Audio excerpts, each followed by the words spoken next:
ಬಿಬಿಎಂಪಿನಲ್ಲಿ mayor ಉಪಮೇಯರ್ ಸ್ಥಾನಗಳಿಗೆ 30 ತಿಂಗಳ ಅಧಿಕಾರಾವಧಿ ನಿಗದಿಪಡಿಸಿರುವ ವ್ಯವಸ್ಥೆಯನ್ನು ಎಲ್ಲ ನಗರ ಸ್ಥಳೀಯ ಸಂಸ್ಥೆಗೂ ವಿಸ್ತರಿಸಬೇಕು ಅಂತ ಹೇಳ್ತಾರೆ. ಈ ಸರ್ಕಾರ ಮೊದಲ 3 ಮಾಡಿಬಿಟ್ರು, ಕೊನೆಯ 2 ತಿರಸ್ಕಾರ ಮಾಡಿದ್ರು. ಯಾವ ಶಿಫಾರಸು ಹಿಂದುಳಿದ ವರ್ಗದವರಿಗೆ ನ್ಯಾಯ ಕೊಡಬೇಕಾಗಿತ್ತು ಆ ವರದಿಯ ಅಂಶಗಳನ್ನ ಈ ಸರ್ಕಾರ ತಿರಸ್ಕಾರ ಮಾಡ್ತು. ಯಾಕೆ ಹಿಂದುಳಿದ ವರ್ಗದ ಪರ ಅಂತ ನೀವು ಹೇಳ್ತಾ, ಯಾಕೆ ಭಕ್ತವತ್ಸಲ ಆಯೋಗದ ಕೊನೆಯ 2 ಶಿಫಾರಸುಗಳನ್ನು ಯಾಕೆ ತಿರಸ್ಕಾರ ಮಾಡಿದ್ರಿ? ಏನದ್ರಲ್ಲಿ ನಿಮಗೇನು ಸಮಸ್ಯೆ ಆಗಿತ್ತು?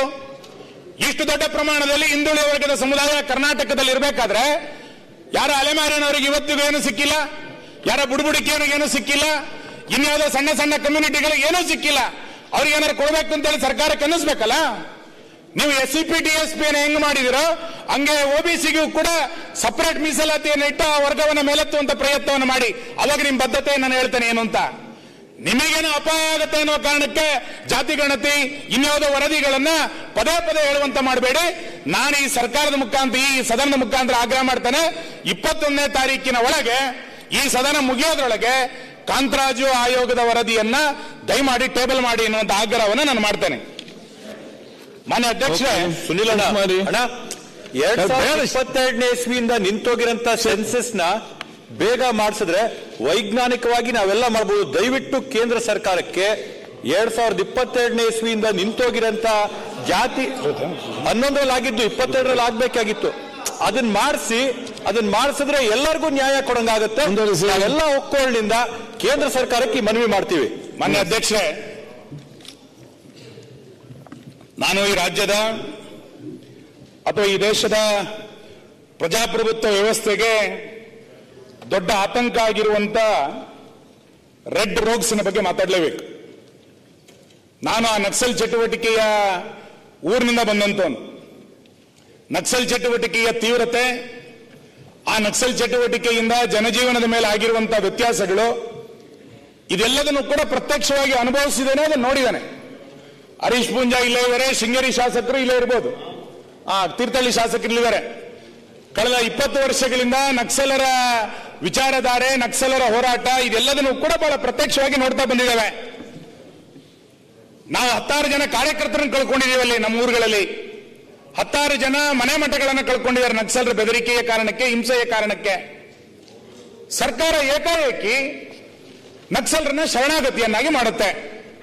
ಶರಣಾಗತಿಯ ಬಗ್ಗೆ ನನ್ನ ವಿರೋಧ ಅಲ್ಲ. ಶರಣಾಗತಿಯ ಪ್ರಕ್ರಿಯೆ ಹೇಗೆ ನಡೀತು? ಇಷ್ಟು ವರ್ಷದಿಂದ ನಕ್ಸಲ್ ಚಟುವಟಿಕೆಗಳ ಶರಣಾಗತಿಯ ಪ್ರಕ್ರಿಯೆ ಒಂದು ರಾತ್ರಿ ಬೆಳಗಾಗೋದ್ರೊಳಗೆ ಹೇಗೆ ನಡೆಯುತ್ತೆ? ಯಾರು ಆಡಳಿತವನ್ನು ನಡೆಸ್ತಾ ಇದ್ದಾರೆ ಹಾಗಾದ್ರೆ? ಮಾನ್ಯ ಅಧ್ಯಕ್ಷರೇ, ಮುಖ್ಯಮಂತ್ರಿಗಳು ಟ್ವೀಟ್ ಮಾಡ್ತಾರೆ, ಏನು ನಕ್ಸಲರ ಶರಣಾಗತಿ ಆಗಬೇಕು, ನಾನು ಅದನ್ನು ಸ್ವಾಗತಿಸ್ತೇನೆ ಅಂತ. ಅದಾಗಿ 2 ದಿನದಲ್ಲಿ ಚಿಕ್ಕಮಗಳೂರಿನಲ್ಲಿ ನಕ್ಸಲರು ಶರಣಾಗಲಿಕ್ಕೆ ಬಂದ್ಬಿಡ್ತಾರೆ. ANF-ನವರು ಕೂಬಿಂಗ್ ಮಾಡಿರೋ ನಕ್ಸಲರು ಸಿಗೋದಿಲ್ಲ.